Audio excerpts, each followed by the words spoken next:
Oke,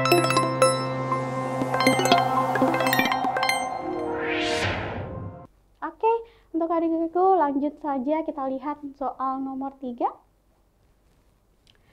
Nomor 3 ini, jika Indah belajar, ia akan pintar. Jika Indah lulus, ia akan kuliah di ITB atau UI. Nah, dari adikku semua di sini, siapa nih yang punya mimpi untuk kuliah di ITB atau di UI? Coba angkat tangan nih, siapa? Banyak ya? Oke, kita lihat dulu untuk contoh soal nomor 3. Kata jikanya posisinya ada di depan ya. Oke, kita lihat.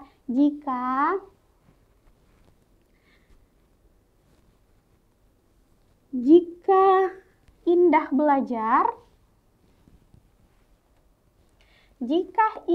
belajar, maka ia akan pintar. Berarti boleh kakak tulis di sini.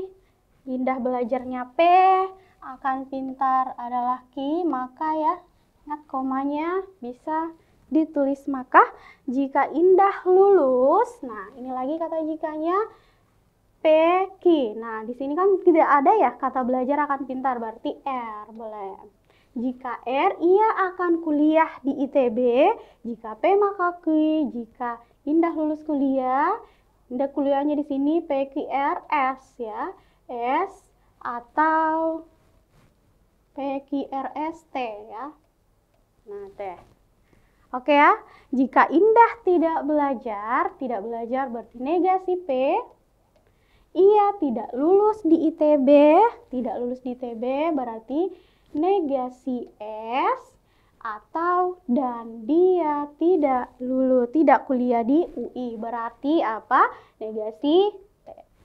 Oke, kita lihat lagi, kita tulis dulu supaya tambah paham. Jika P maka Q, premis keduanya adalah R, jika R atau ya, di sini S atau T. Oke, hati-hati. Lanjut lagi, jika Indah tidak belajar berarti negasi P. Sama ya, Indah tidak belajar. Lanjut lagi, ia tidak lulus di ITB atau UI, maka ia tidak lulus di UI atau tidak lulus di ITB. Nah, seperti itu.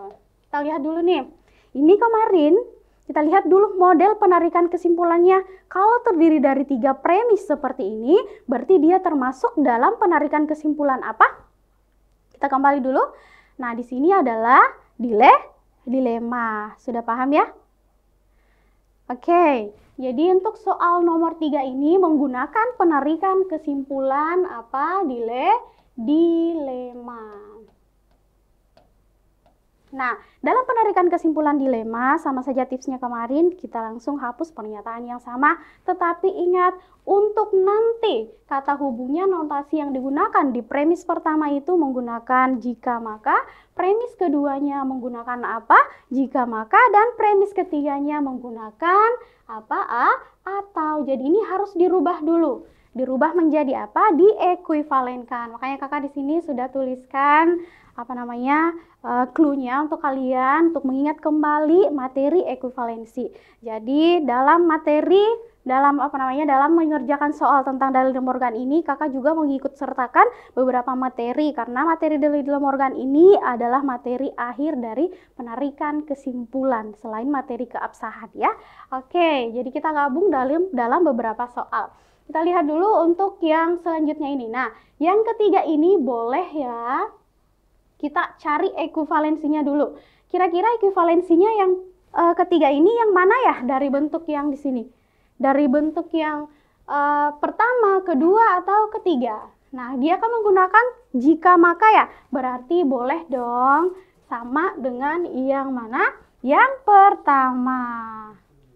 Nah, berarti kita cari ekuivalensinya dulu supaya dia bisa berubah menjadi apa? Menjadi notasi atau. Nah, boleh kakak tulis di sini, jika P maka negasi S atau negasi T. Oke ya, dirubah menjadi yang bentuk kedua. Menjadi apa? Berarti P ingat yang di sini negasi, berarti nanti ketika bentuknya berubah menjadi atau diekuivalenkan, berarti negasinya hilang. Atau apa? Tetap sama, negasi apa? Negasi S atau negasi T. Paham ya? Oke, lanjut. Kita lihat. Berarti ini boleh kakak, ini ya, boleh kakak ekuivalenkan ini menjadi hasilnya tadi apa? Hasilnya tadi adalah P atau nanti negasi S atau negasi T. Nah, itu ya. Sekarang, karena model kesimpulannya sudah cocok, nah, sudah cocok ya, negasi jika P maka Q, premis kedua juga jika P maka Q. Sekarang yang ketiga sudah diekuivalenkan, berarti yang ini boleh dimatikan nanti ya.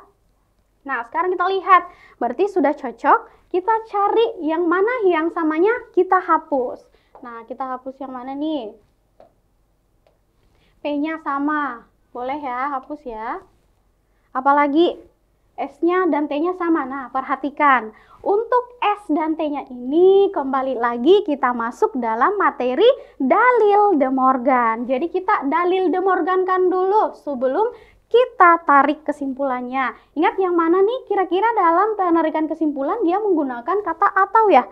Berarti boleh dirubah menjadi seperti ini ya. Nah, berarti nanti penarikan kesimpulannya adalah jika P maka Q, lanjut lagi R maka S, R maka S atau T. Nah, di sini ingat tadi ini kata dan ya. Ini menggunakan kata dan. Sorry. Ini sebenarnya sama saja ya karena dalil De Morgan itu menggunakan notasi pengubahan dan merubah menjadi atau berubah menjadi dan.